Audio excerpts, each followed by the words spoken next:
তারা আল জামআনি ক্বালা আসহাবু মূসা ইন্না লামুদরাকুন।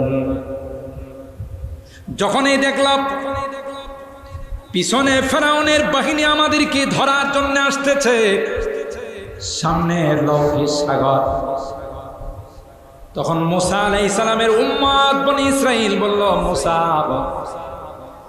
ইন্না লামুদরাকুন, আমরা তো ধরা পড়ে যাব, সামনে যদি যায় সাগরে ডুবে মারা যাবে, পিছন দিয়ে ফেরাউনের বাহিনী আমাদেরকে পাকড়াও করবে, আমাদেরকে অ্যারেস্ট করে ফেলবে। হযরত মূসা পয়গম্বর ধমক দিয়ে বলেছিলেন, ক্বালা কাল্লা ইন্না মাইয়া রাব্বি সায়াহদিন। মূসা পয়গম্বর বললেন, না না, নিজের ইচ্ছা এখানে আসি নাই, আসমানের মালিক অর্ডার দিয়েছেন, সেই জন্য এখানে উপস্থিত হয়েছি। সুতরাং কখনো নয়, আল্লাহ তাআলা আমাদেরকে কোনো অবস্থাতে ধ্বংস করবেন না। হযরত মূসাকে আল্লাহ ডাক দিয়া বলেন, ফাওহাইনা ইলা মূসা নিদরিব বিআসাকাল বাহর। এ মূসা, দেরি না করে তোমার ওই কুদরতি লাঠি, যে লাঠি জান্নাতি লাঠি, ওই লাঠি দিয়ে তুমি লৌহিক সাগরে আঘাত করো। মূসারে আঘাত করতে দেরি হবে, আমি আল্লাহর সাথে সাথে 12টা কার্পেটিং রাস্তা করে দিতে দেরি হবে না। তাই হলো হযরত মূসা পয়গম্বর লাঠি দিয়ে আঘাত করতে দেরি হয়, সাথে সাথে সাগরের মধ্যে পদ্মা নদীতে নয়, মেঘনা নদীতে নয়, যমুনাতে নয়, গঙ্গাতে নয়, বিশাল লৌহিক সাগরের মধ্যে আল্লাহ পাক একটা নয়, দুইটা নয়, 12টা পদ্মা সেতুর ব্যবস্থা করে দিলেন। মুঝে বেখুদি নে লিয়ে যা রহা হো,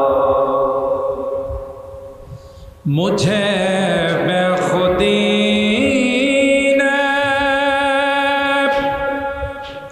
लिए जा रहा हो,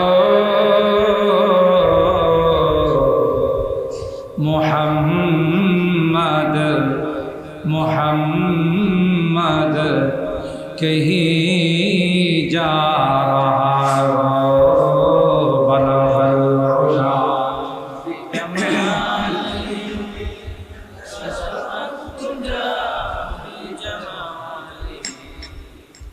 हसनत जमीउ खिसालिही सल्लु अलैहि व आलिही। दे मुझे इश्क़ मुहम्मद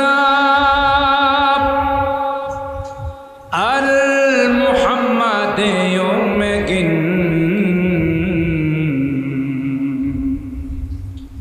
दे मुझे इश्क़ मुहम्मद अल मुहम्मद युमगिन, ओ मुहम्मद ही मुहम्मद विरदो मेरा रात दिन, बलगल उला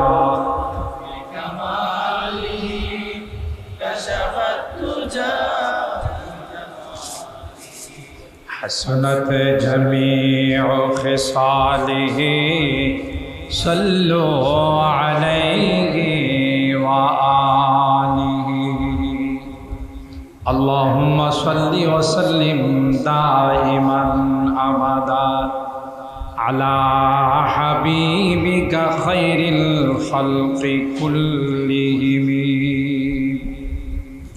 ঐতিহ্যবাহী বড় বাকাইল বাইতুর রহমান জামে মসজিদ কমপ্লেক্স ও মিজানুর রহমান ইসলামিয়া তাহফিজুল কোরআন মাদ্রাসার হাফেজ ছাত্রদের পাগড়ি প্রদান উপলক্ষে আয়োজিত 20তম বার্ষিক ইসলামী মহাসম্মেলনের সম্মানিত সভাপতি উস্তাজুল হুফাজ আল কোরআন, আমারও অত্যন্ত শ্রদ্ধাভাজন উস্তাদে মুহতারাম হযরত আলহাজ হাফেজ মুশাররফ হুসাইন সাহেব, সিনিয়র সহ সভাপতি হুফাজুল কোরআন ফাউন্ডেশন বাংলাদেশ ব্রাহ্মণবাড়িয়া শাখা। আজকের মাহফিলের যিনি প্রধান অতিথি ছিলেন, ঐতিহ্যবাহী ব্রাহ্মণবাড়িয়ার মাদারে ইলমি আল জামিয়া আল ইউনুসিয়ার সম্মানিত প্রিন্সিপাল পীরে কামেল হজরতুল আল্লামা মুফতি মুবারকুল্লাহ সাহেব দামাত বারাকাতুহু, হযরতে উলামায়ে কেরাম, বারাদারানে ইসলাম, পর্দার আড়ালের মা ও বোনেরা, আল্লাহ পাকের দরবারে লাখো কোটি শুকরিয়া যে রব্বে কায়নাত এই প্রচণ্ড গরমের মধ্যে গোটা দেশে অনেকাংশ যখন পানির নিচে এবং দেশের একটা নতুন মেরুকরণ হয়েছে। বহুদিন পর্যন্ত একটা অবস্থাতে দেশ ছিল, নতুন আরেকটা অবস্থার মধ্যে দেশ চলতেছে।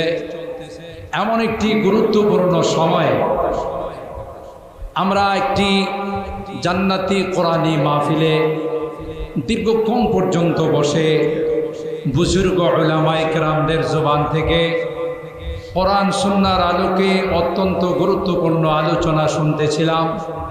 আল্লাহ তাআলা আমাদেরকে এই বরকতময় অনুষ্ঠানে আসার বসার কোরআনের আলোচনা শোনার তৌফিক দিয়েছেন। এই জন্যে অন্তরের অন্তঃস্থল থেকে কালিমাতুশ শুকর আদায় করি, জোরে সুরে বলি আলহামদুলিল্লাহ। যার নামে আজকের এই মাদ্রাসার নামকরণ, তিনি অত্যন্ত আমাদের প্রিয় ভাজন ব্যক্তিত্ব, সমাজসেবক, শিক্ষানুরাগী জনাব আলহাজ মিজানুর রহমান সাহেব। তিনিও আমাদের মাঝে উপস্থিত আছেন। টাকা পয়সা দিয়ে মানুষ অনেক কিছু করে, কিন্তু কোরআনের বাগান সাজায় এরকম মানুষ বহুত কম, ঠিক কিনা বলেন?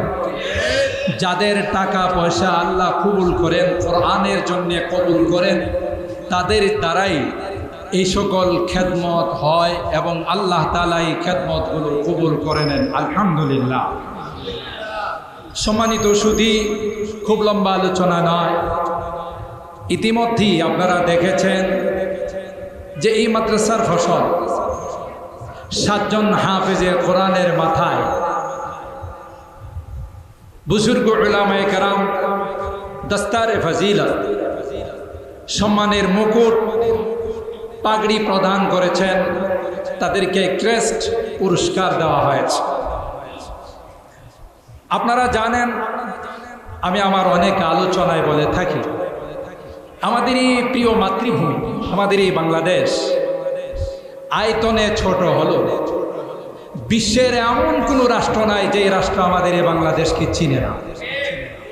কথা বলেন ঠিক কিনা? কোনো ফুটবলারকে দিয়ে নয়, কোনো ক্রিকেটারদেরকে দিয়ে নয়, গোটা বিশ্বে বাংলাদেশকে চিনে হাফেজে কোরআনদেরকে। ইতিমধ্যেই আপনারা দেখেছেন খুদ বাইতুল্লাহ মসজিদে হারামের মধ্যে প্রায় 200 রাষ্ট্রকে পিছনে ফেলে বাংলাদেশের 2 জন হাফেজ, একজন আনাস আর একজন হলেন মুআদ, গোটা বিশ্বকে তাক লাগিয়ে আমাদের এই বাংলাদেশের সম্মানকে উজ্জ্বল করেছে। প্রায় 200 রাষ্ট্রকে পিছনে ফেলে 1 নম্বরই স্থান অধিকার করে বাংলাদেশের সম্মানকে, বাংলাদেশের লাল সবুজের পতাকাকে বিশ্বের মধ্যে উড্ডীন করেছেন, ঠিক কিনা বলেন? আর এ সকল কোরআনের মাদ্রাসাগুলো আছে বলেই আল্লাহ পাক রব্বুল আলামিন আমাদের এই দেশকে বহু রকমের বহুবিধ ষড়যন্ত্রের হাত থেকে আল্লাহ রক্ষা করেছে, ঠিক কিনা বলেন? হয়তো আমরা এখনো টের পাচ্ছি না যে এই মাদ্রাসাগুলোর যে কি মর্যাদা, এই মাদ্রাসাগুলোর কি দরকার, এই মাদ্রাসাগুলোর কি প্রয়োজন। আমাদের যে পাপ আমরা করে থাকি বিভিন্নভাবে, যদি এই সকল মাদ্রাসাগুলো না থাকতো, বহু আগে বন্যা কেন আরো বহু কিছু দিয়ে আল্লাহ আমাদেরকে ধ্বংস করে দিত। এই কোরআনের পাখিদের বরকতে, মাসুম বাচ্চাদের দোয়ার বরকত আল্লাহ এই দেশের উপর বিভিন্ন ভাবে রহম করেছে। যে এলাকায় এই মাদ্রাসাগুলো থাকে, ওই এলাকার মানুষগুলোকে আল্লাহ তাআলা আসমানি জমিনি বিভিন্ন রকমের বালা মুসিবতের হাত থেকে রক্ষা করে। একটা সময় ছিল অনেকে বলতেন এই সকল মাদ্রাসাগুলোকে যে ব্যাঙ্গের ছাতার মতো মাদ্রাসাগুলো গজেছে। আশা করি আর কোনোদিন এই কথা বলতে পারবে না। কথা বলেন ঠিক কিনা? কারণ তাদের কোরআন পছন্দ হতো না, কোরআনের মাদ্রাসা তাদের পছন্দের ছিল না। এই জন্য এই মাদ্রাসাগুলোকে কটাক্ষ করে, তুচ্ছ তাচ্ছিল্য করে বলতো যে ব্যাঙ্গের ছাতার মতো মাদ্রাসাগুলো গজাইতেছে। অথচ এই মাদ্রাসাগুলোর কারণে আল্লাহ তাআলা এদেশের সম্মান, দেশের ইজ্জত, এদেশের বিভিন্নভাবে রক্ষণাবেক্ষণ আল্লাহ তাআলা কোরআনে কারিমের এই বরকতে, কোরআনে কারিমের এই হিফজের কারণে আল্লাহ তাআলা চতুর্দিক থেকে আমাদেরকে সব রকমের বিপদ আপদের হাত থেকে রক্ষা করতেছে। আলহামদুলিল্লাহ। মুহতারাম হাজিরিন, কোরআনুল কারীমের সূরা আল হিজর আয়াত নাম্বার 9, 14 নম্বর পারার প্রথম পৃষ্ঠায় যে আয়াতে কারিমা আমি তেলাওয়াত করেছি, আল্লাহ তাআলা ইরশাদ করেন, ইন্না নাহনু নাযালনা যিকরা ওয়া ইন্না লাহু লাহাফিজুন। কোরআনে কারীমকে আমি নাযিল করেছি এবং এই কোরআনের সংরক্ষণের দায়িত্ব আমি আল্লাহ সুবহানাল্লাহ। তারই প্রমাণ এই ছোট ছোট বাচ্চাদের সিনার মধ্যে 30 পারা কোরআনকে আল্লাহ তাআলা সংরক্ষণ করে দিয়েছেন। সুবহানাল্লাহ। কোন অত্যাধুনিক যন্ত্রপাতি দিয়ে, মেশিনারিজ দিয়ে যদি তালাশ করা হয় হাফেজে কোরআনের সিনার মধ্যে, একটা অক্ষর কি তালাশ করে পাওয়া যাবে? বলুন। হাফেজে কোরআনের সিনা যদি চাক করা হয়, তাহলে ওখানে ভিতরে কোনো কালো অক্ষর পাওয়া যাবে? এত সূক্ষ্মভাবে আল্লাহ পাক কি কুদরতি মেশিনের মধ্যে, কুদরতি কম্পিউটারের মধ্যে, কুদরতি ল্যাপটপের মধ্যে আল্লাহ তাআলা সংরক্ষণ করে দিয়েছেন। গোটা পৃথিবীর মানুষ তালাশ করলে একটা অক্ষর ওই সিনায় খুঁজে পাবে। কে সংরক্ষণ করেছেন?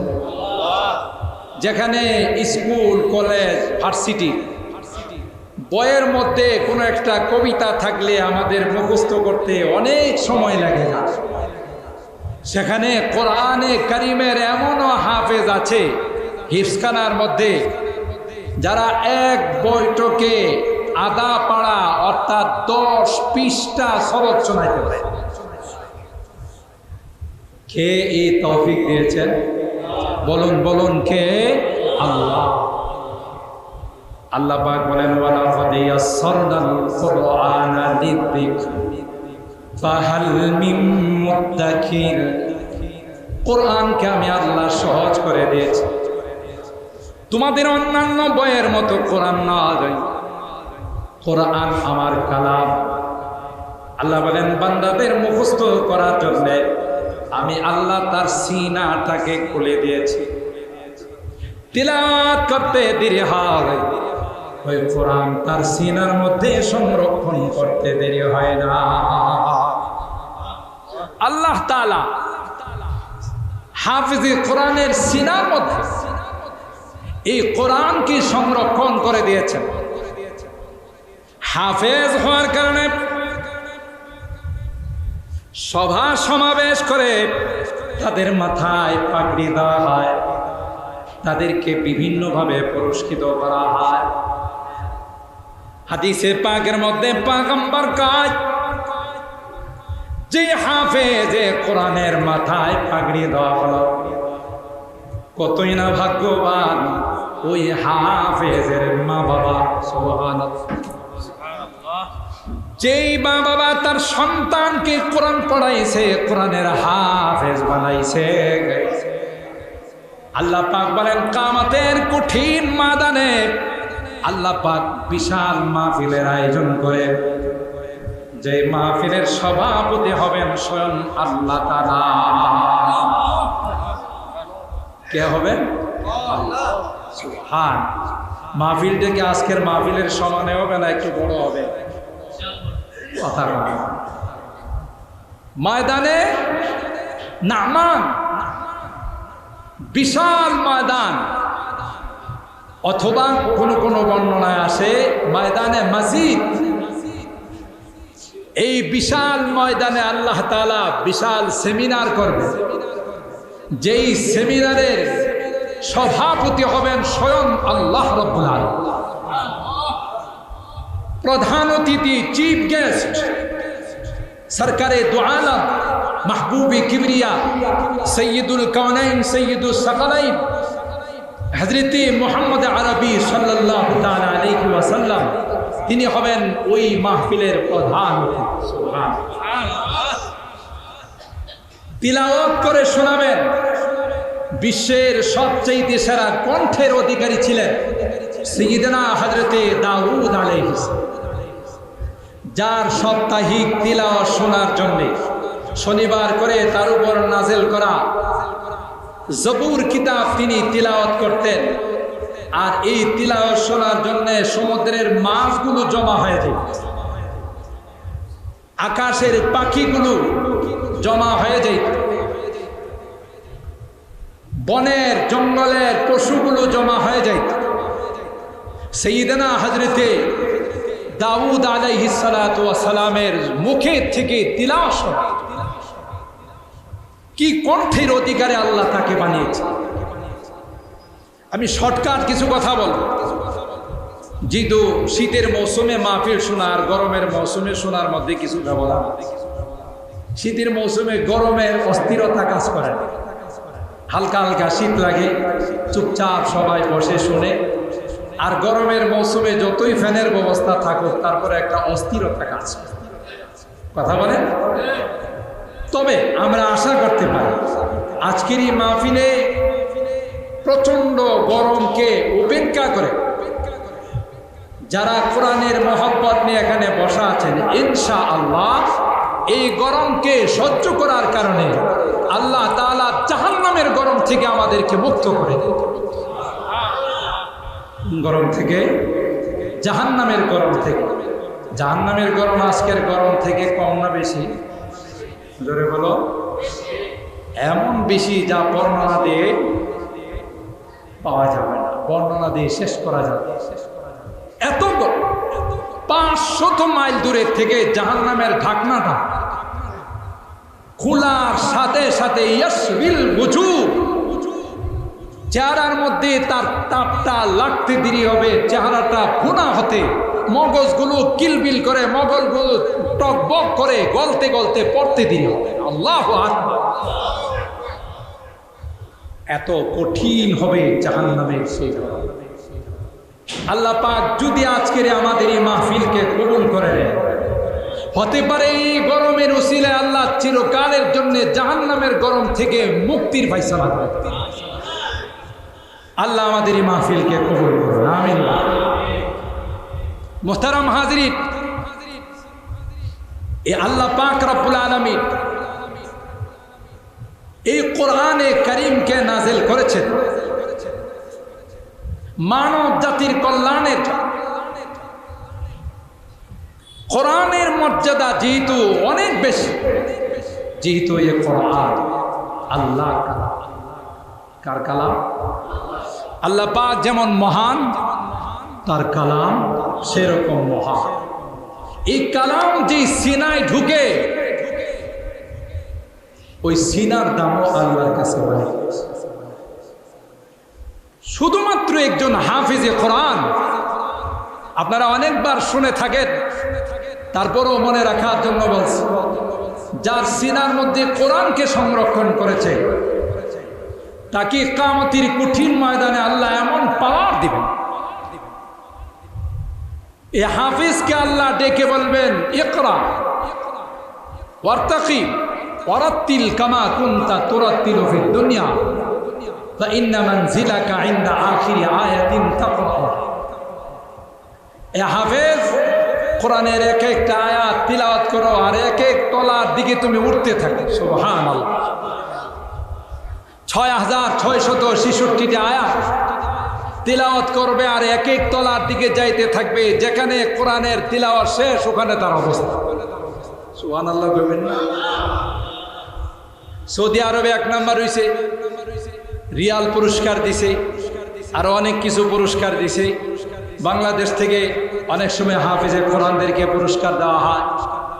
আল্লাহ বলে, এগুলো তোমার পুরস্কার নয়, তোমার পুরস্কার হলো যে এই ৬৬৬৬ তলা টাওয়ার আমি আল্লাহ বানিয়ে রাখবো, আর তুমি এক একটা আয়াত তিলাওয়াত করবে, এক এক তলার দিকে তুমি উঠতে থাকবে।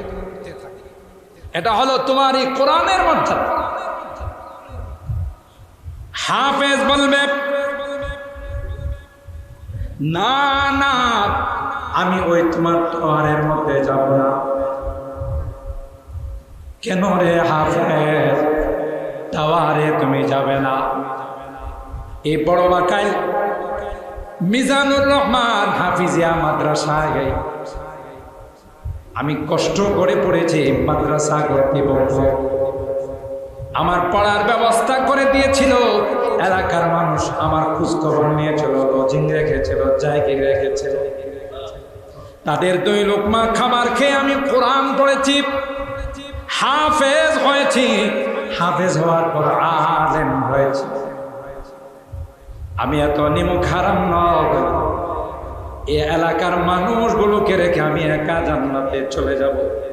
না না না, ওই মানুষগুলোকে আশপাশে দেখা যায়। আমার এই বড় বাকাইলের অনেক মানুষকে গুনার কারণে বাম কাতারে দেখা যায়। তাই যতক্ষণ পর্যন্ত তাদের জান্নাতের ফয়সালা না হবে, ততক্ষণ পর্যন্ত আমি তোমার জান্নাতের মেহমান হব না। আল্লাহ পাক হাফেজে কোরআনকে ডাক দিয়া বলবে, হাফেজ, তোমার সিনার মধ্যে আমি আল্লাহ কোরআনে কারীম সংরক্ষণ করেছিলাম। হাফেজ রে, তোমাকে অপমান করার জন্য নয়, আজকের এই কিয়ামতের কঠিন ময়দানে হাফেজ, তোমার সুপারিশ আমি আল্লাহ অগ্রাহ্য করব না, ফেরত দেব না। যাও যাও, বাম কাতারে যারা আছে জাহান্নামের লাইনে, এদের থেকে যেই দর্শনকে তোমার পছন্দ হয়, যেই দর্শনকে তোমার ভালো লাগে, হাতে ধরে ধরে তুমি নিয়ে আসো। অথচ তাদের উপরে জাহান্নাম ওয়াজিব হয়ে গিয়েছিল, আমি আল্লাহ তোমার সুপারিশের বরকতে তাদের জন্য জান্নাতের ফয়সালা করে দেব। শুধুমাত্র একজন হাফিজে কোরআন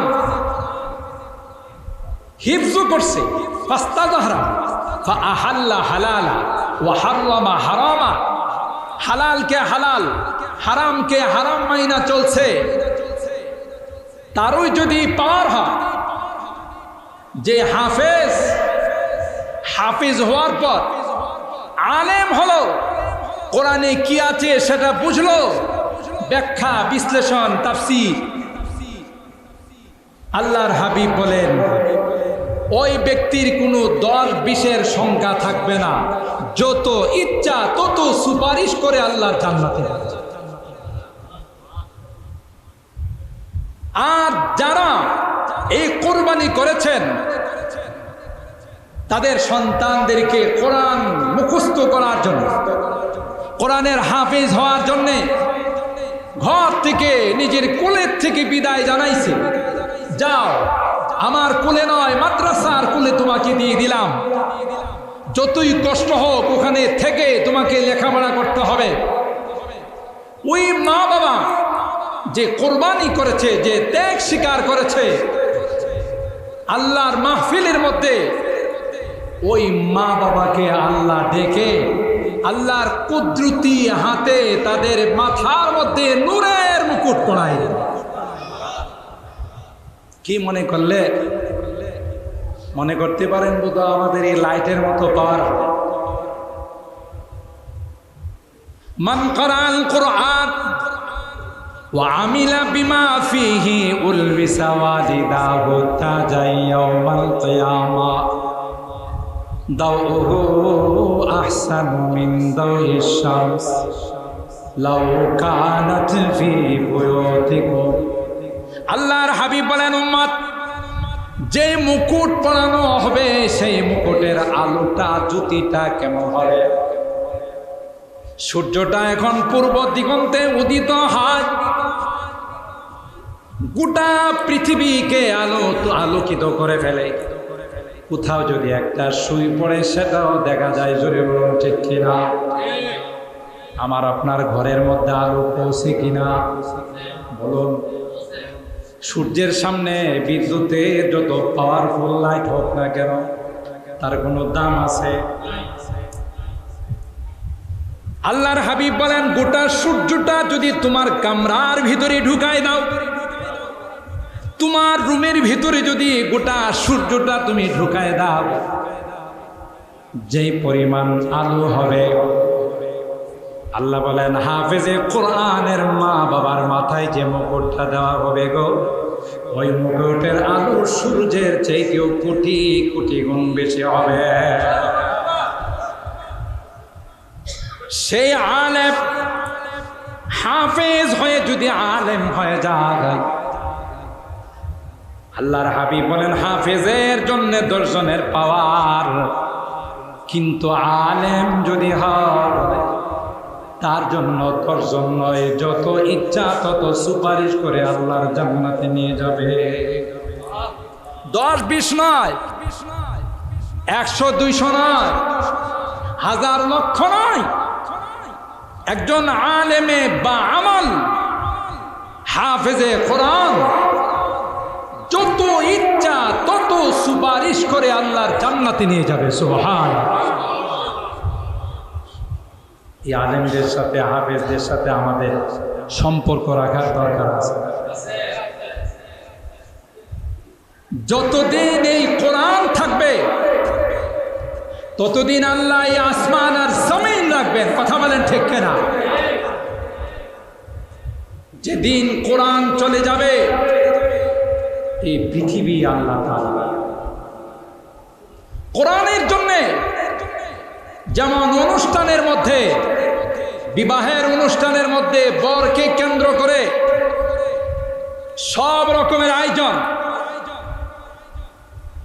বর চলে যাওয়ার পর কি প্যান্ডেল আরো কয়েকদিন থাকে, বিকাল বেলায় ডেকোরেশনওয়ালারা, ডেকোরেটার্সের মালিক সব খুলে নেওয়া যায়। কেন? বর নাই, জামাই নাই।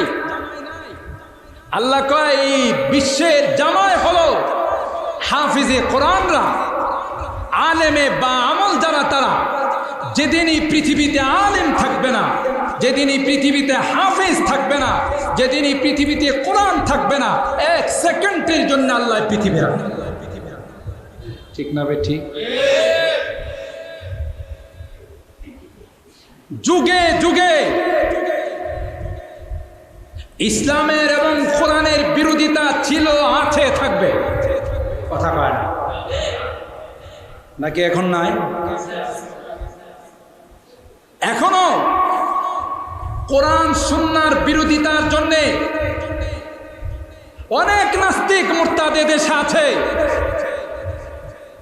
যারা বিভিন্ন লাইনে কোরআনের বিরোধিতা করার জন্য, ইসলামের বিরোধিতা করার জন্য, সুন্নাহর বিরোধিতা করার জন্য, নাস্তিকতা প্রতিষ্ঠিত করার জন্য তাদের সর্ব শক্তি দিয়ে তারা চেষ্টা করে যাচ্ছে যেন এদেশে কোরআন বিরোধী, কোরআন সুন্নাহ বিরোধী আইন, কোরআন সুন্নাহ বিরোধী কালচার যেন এদেশে তারা প্রতিষ্ঠিত করতে পারে, এক মুহূর্তের জন্য, এক সেকেন্ডের জন্য সেটা থেমে নেয়। কথা বলেন ঠিক না?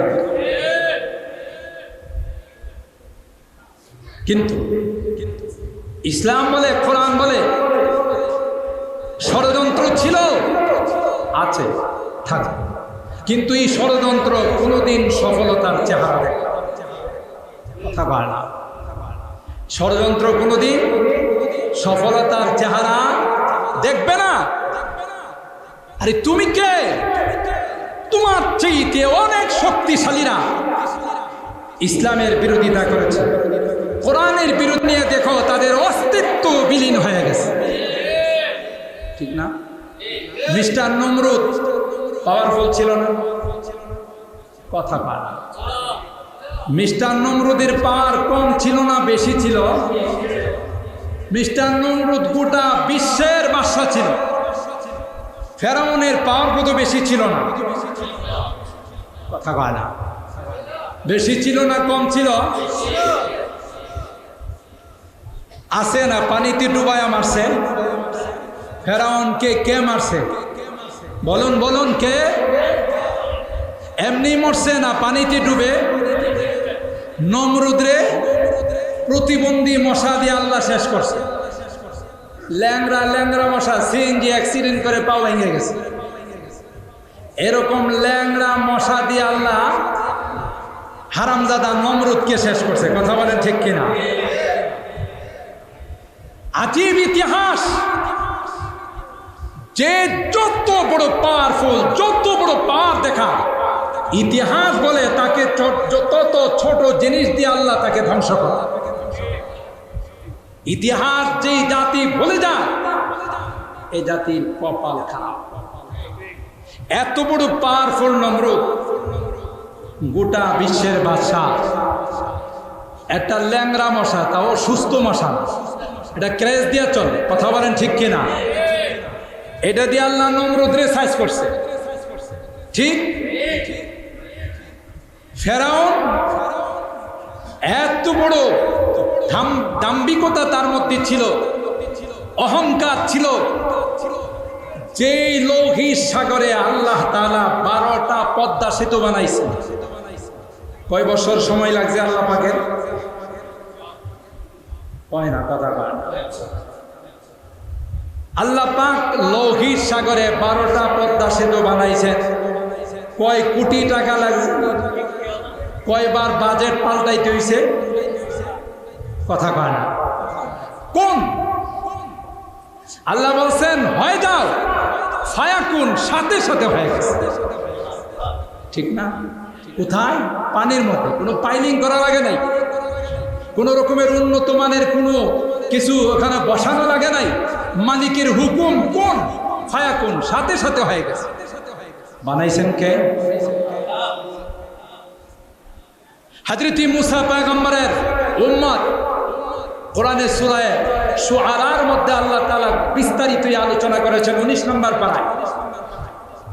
যখন আল্লাহ তাআলা হযরত মুসা পয়গম্বরকে বললেন, আপনার জাতিকে নিয়ে রাত্রের আধারে আপনি চলে যান, এই এলাকা ছাড়তে হবে, মিশরে থাকা যাবে না, ফেরাউনের যন্ত্রণা, এখানে আর থাকা যাবে না, হিজরত করেন। রাত্রের আধারে ওরা যখন রওনা দিল, তখন লোহিত সাগরে চলে গেল।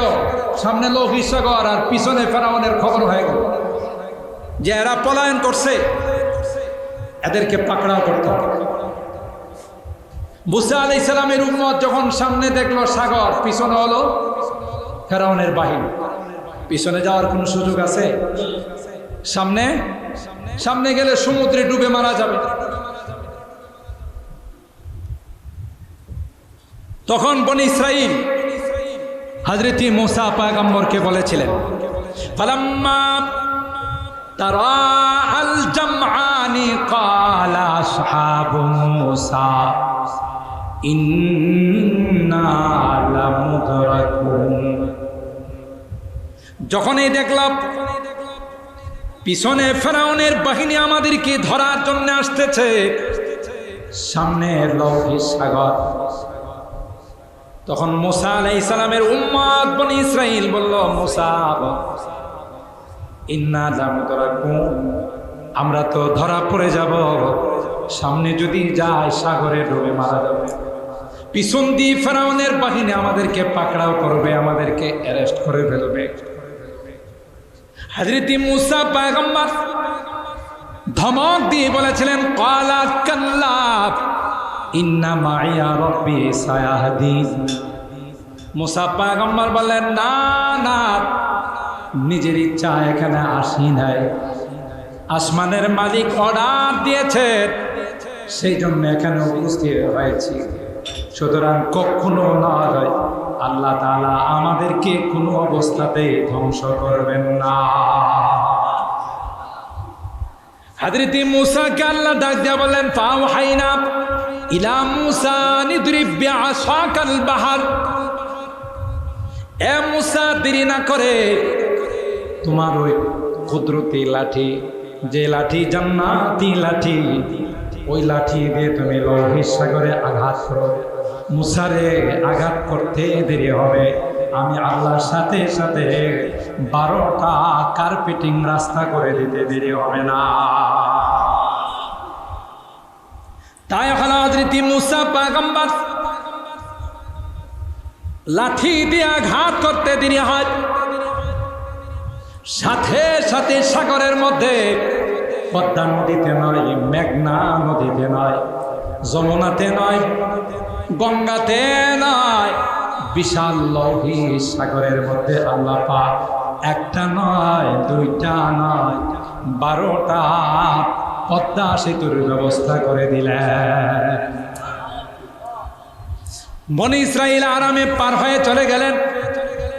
সেতুগুলোকে আল্লাহ বললেন, না না, এখনো কিন্তু তোমাদের মেয়াদ শেষ হয় না। আল্লাহু আকবার। সেতুগুলো কার কথা শুনে? বলুন বলুন, কার কথা শুনে? সাগর মহাসাগর কার কথা শুনে? পৃথিবীর সমস্ত সৃষ্টি কার কথা মতো চলে? আল্লাহর কথা।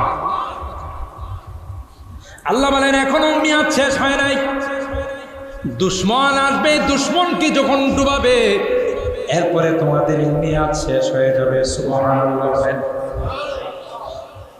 আমার বলার উদ্দেশ্য, যারা মুতাকাব্বির হয়, যাদের মধ্যে দাম্ভিকতা থাকে, যাদের মধ্যে অহংকার থাকে, শেষ মুহূর্ত পর্যন্ত অহংকার করে যায়। কেন? কোরআনে আল্লাহ বলেন, যারা জালেম হয় আল্লাহ তাদের কপালে কোনদিন হেদায়েত রাখেন না। মনে রাখেন, জুলুম যারা করে, সে যাই হোক, যত পাওয়ারফুল ব্যক্তি হোক না কেন, এর সবচেয়ে খারাপ পরিণতি হলো তার কপালে কোনোদিন হেদায়েত জোটে না। কথা বলেন ঠিক না? জুলুম এত বড় জঘন্যতম অপরাধ। আর যাদের উপরে জুলুম করা হয়, যারা মাজলুম হয়, নিপীড়িত নির্যাতিত হয়, এরা যখন আল্লাহর দরবারে হাত তুলে, মাজলুমের বদদুয়া, মাজলুমের হাত, এটা সরাসরি আসমানের মালিক রব্বে কারীমের আরশের মধ্যে ধাক্কা লাগানো সহজ। এত সহজ নয়। আপনি যদি একটা পশুর উপরে জুলুম করেন, ওইটারও বিচার হবে। আর মানুষের উপরে জুলুম করে আপনি বেঁচে যাবেন, এটা কঠিন কালেও হতে পারে না। কথা বলেন ঠিক না? আল্লাহ পাকের নিজাম হলো, ছাড় দেন, ছেড়ে দেন না, সুযোগ দেন। ফেরাউন রবের দাবি করছে, তারপর আল্লাহর সাথে সাথে ধরা। কথা বলেন ঠিক না বেটি? এটি আল্লাহর নিজাম। চরম পর্যায়ে যখন পৌঁছে যায়, তখন বড় কিছু লাগে না, ছোট কিছু দিয়ে আল্লাহ তার পতন ঘটায়। কথা কয় না? ইতিহাস তার সাক্ষী। ফেরাউন যখন গিয়ে দেখলো 12টা কার্পেটিং রাস্তা, 12টা সেতু সমুদ্রে, কি কয় জানেন? এই কবিশের বাচ্চা ওখানে দাঁড়ায় তার জনগণকে বলে, দেখলা আমি কি পাওয়ারফুল, আমি আমার সিংহাসনে বসে লোহিত সাগরে ইশারা করেছিলাম যে আমরা আসতেছি, পদ্মা সেতু হয়ে যাও, 12টা সাগরের মধ্যে সেতু হয়ে যাও। আমার ইশারা দেওয়ার সাথে সাথে 12টা সেতু হয়ে গেছে। দেখলেন সেতু বানাইছে কে আর কৃতিত্ব নে, এটা রেখে জমে তাই না নিছে। কথা বলেন ঠিক না বেঠিক? বানাইছেন সেতু আল্লাহ, আর হ্যাঁ কয় কি এটা আমি বানাইছি ইশারা দিয়া। আল্লাহ কয় ঠিক আছে তোর সেতুতে তুই ঢুক, একটু করে বুঝবি। কথা বলেন ঠিক না বেঠিক? আল্লাহ আল্লাহ আল্লাহ যখন নারাজ হয়ে যায় তখন নিজের সাজানো কোনো কিছুই কাজে আসে না। কথা বলেন ঠিক না বেঠিক? সব কিছু ব্যর্থ হয়ে যায়। মুহতারাম হাজরিন, ফেরাউন তার লস্কর, তার বাহিনীদেরকে নিয়ে যখনই লৌহিক সাগরে ঢুকে ফেলল, সাগর কার কথা শুনে? আল্লাহ পাক অর্ডার দিলেন, সাগরকে অর্ডার দিলেন। শুনতেছেন তো?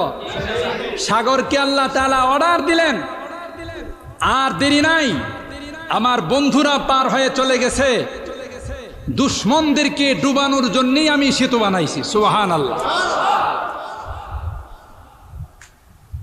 ফেরাউন তার বাহিনী নিয়ে যখন সমুদ্রের মধ্যে ঢুকে গেল, দুই পাশ থেকে সেতুগুলো ঠাস ঠাস করে ভেঙে গেল, পানিগুলো একত্রিত হয়ে সকলকে ডুবে মুহূর্তের মধ্যে দুনিয়ার থেকে বিদায় করে। আল্লাহর কি সময় লাগে?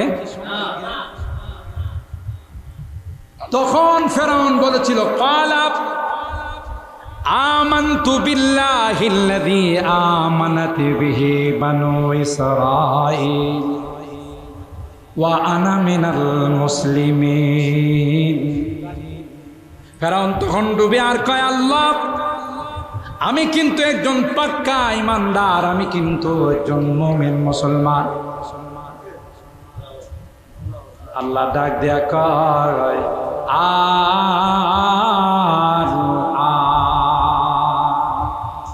وقد عصيت قبل وكنت من المفسدين। বহুবার তোমার কাছে মুসা নবী, হারুন পয়গম্বর দাওয়াত নিয়ে গেছে, তুমি তাদের দাওয়াত গ্রহণ করো নাই। এখন তোমার মেয়াদ শেষ হয়ে গেছে, এখন 1000 বার ঈমান আনলেও তোমার কাজে লাগবে না। ফেরাউন আছে না শেষ? ফেরাউনের বংশধর আছে না শেষ? কথা কয় না। এখন লাইট মারলে ফেরাউনের বংশধর এখনো আছে, ফেরাউন নাই। কথা বলেন ঠিক না বেঠিক? ফেরাউনের কালচার এখনো, তার প্রত্যেকটা যারা আছে তারা পৃথিবীর মধ্যে আছে, ঠিক না বেঠিক? কিন্তু ফেরাউনকে আল্লাহ ধ্বংস করে দেখিয়ে দিয়েছেন, যত পাওয়ার দেখাক আমার কাছে টিকবে না। নমরুদকে শেষ করে দিয়েছেন। আবু জাহেল, মক্কার সবচেয়ে সুপার পাওয়ার, 2টা পিচ্চিকে দিয়ে আল্লাহ আবু জাহেলকে দুনিয়া থেকে বিদায় করে দিয়েছে। কয়জন পিচ্চি? 2টা পিচ্চি, মুআদ আর মুআব্বাস, 2 ভাই মার কাছ থেকে বিদায় নিয়ে আসতেছে। মা, বদরের যুদ্ধে যাব। আল্লাহু আকবার বলেন। বদরের যুদ্ধে যাব। মা মাথায় হাত বুলিয়ে বলে, যা, যুদ্ধের থেকে যেন আর ফেরত আমার ঘরে কোনোদিন না আসতে হয়। আমি কিয়ামতের কঠিন ময়দানে আল্লাহর আদালতে শহীদের মা হিসাবে আত্মপ্রকাশ। হকের পক্ষে না হকের বিরুদ্ধে? কথা বলেন। হকের পক্ষে না হকের বিরুদ্ধে? যতদিন যখনই যারা আন্দোলন করবে হকের পক্ষে এবং না হকের জুলুমের বিরুদ্ধে, তাদেরকেই শহীদ বলা হবে। কথা বলেন ঠিক না? শাহাদাতের মর্তবা পাবে। আল্লাহ তাআলা পৃথিবীর ইতিহাসে আমাদেরকে দেখিয়ে দিয়েছেন, যত বড় কঠোর, যত বড় পাওয়ারফুল ব্যক্তি, আমি তাদেরকে শেষ করতে সময় লাগে নাই। কথা বলেন ঠিক না বেঠিক? মুহতারাম হাজিরিন, তাই যে কথা বলতেছিলাম যে এই কোরআনের বিরুদ্ধে যারাই ষড়যন্ত্র করবে, কোরআন থাকবে, কোরআনওয়ালারা থাকবে, কোরআনের পক্ষে যারা তারা থাকবে, যারা ষড়যন্ত্র করবে তাদের অস্তিত্ব বিলীন হয়ে যাবে। ঠিক না বেঠিক? আপনারা শিক্ষিত মানুষ অনেকে আছেন এখানে, ভার্সিটির টিচার আছেন, অনেকে স্কুল কলেজ বা উচ্চ শিক্ষিত অনেক ব্যক্তিরা এখানে আছেন। এখনো কয়েকদিন আগেও ঢাকা ভার্সিটির মধ্যে একটা মানববন্ধন হয়েছিল, যেখানে তারা মানববন্ধন করেছিল কলকাতায় একজন চিকিৎসককে ধর্ষণ করে তাকে হত্যা করা হয়েছিল। ওখানে কলকাতাতে বিশাল মিছিল মিটিং আন্দোলন হচ্ছে। তারই সমর্থনে আমাদের ঢাকা ভার্সিটিতে কিছু মানুষ জমা হয়েছে। উদ্দেশ্য হলো তাদের ওটার প্রতিবাদ জানাবে, অবশ্যই অন্যায়ের প্রতিবাদ জানাবে, এটাই হলো বাস্তবতা। কিন্তু আপনারা বিভিন্ন মিডিয়াতে ওই রিপোর্টগুলো, ফুটেজগুলো, কাভারেজগুলো আপনারা দেখবেন, ওখানে 13 দফা দাবি পেশ করা হয়েছে। একজন মাননীয় উপদেষ্টা তিনি ওখানে উপস্থিত হয়ে তাদেরকে বলেছিলেন যে আপনাদের যত দাবি দেওয়া আছে সব এখানে পেশ করুন, আমি একজন উপদেষ্টা হিসাবে তা বাস্তবায়ন করার জন্য ঝাঁপিয়ে পড়ব। মানববন্ধন বা প্রতিবাদ সমাবেশ হলো কলকাতার ওই ডাক্তারকে অন্যায়ভাবে হত্যা করা হয়েছে এই ব্যানারে। আর তাদের প্রথম দাবি হলো, 1 নাম্বার দাবি হলো যে এদেশে যত লিঙ্গ আছে, যাদের কি লিঙ্গ বলা হয়, বিভিন্ন জাতি, তাদেরকে সমান অধিকার দিতে হবে। নারী পুরুষ এটা তো আমরা বুঝি, তৃতীয় লিঙ্গ আরেকটা আছে হিজড়া যাদেরকে বলে, সেটাও বুঝি, কিন্তু এরা এই শব্দ ব্যবহার করে নাই। এদের দাবির মধ্যে ছিল যত লিঙ্গ আছে, যাদের কি লিঙ্গ বলা হয়, সকলকে সমান অধিকার দিতে হবে। এটার জন্য প্রয়োজনে আমরা রক্ত দিতে রাজি আছি। আর মাননীয় উপদেষ্টা বলেছেন আমিও এটা বাস্তবায়ন করার জন্যে জান দিয়ে আমি চেষ্টা করব। এটার ভিতরে যে কি ছিল এটা হয়তো সাধারণ মানুষ বুঝবে না।